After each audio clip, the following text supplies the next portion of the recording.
Dinagsa ng mga pamilya ng Persons Deprived of Liberty o PDL ang Cauayan City District Jail sa isinagawang open house visit nitong January 1 bilang bahagi ng programa ng Bureau of Jail Management and Penology or BJMP na bigyang halaga ang pagsasama ng mga PDL at kanilang mga pamilya tuwing bagong taon.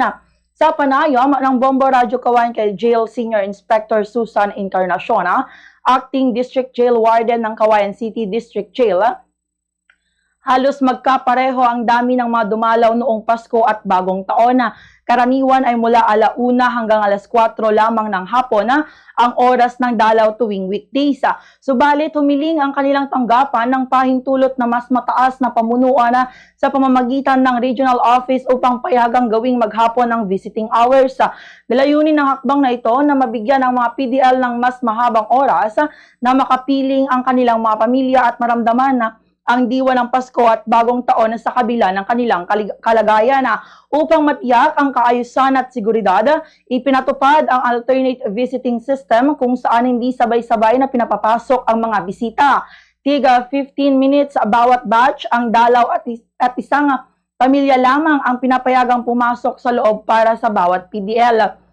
Dagdag pa ni Encarnacion, sinikap ng BJMP Cauayan na ma-accommodate ang lahat ng dumalaw kaya't maayos ang naging dalaw ng bisita sa kabila ng dagsa ng mga pamilya.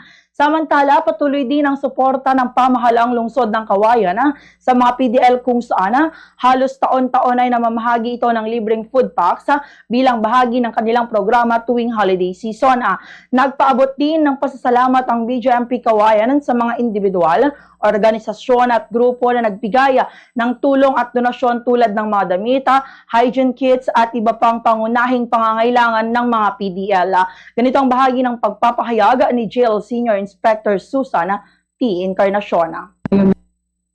Open house mula Christmas po December 24 and 25 at December 31 and January 1. So comparing naman po sa Christmas at saka sa New Year, halos pareho po yung dagsa ng ating bisita at yung bisita po natin na regular ay napagbigyan po tayo.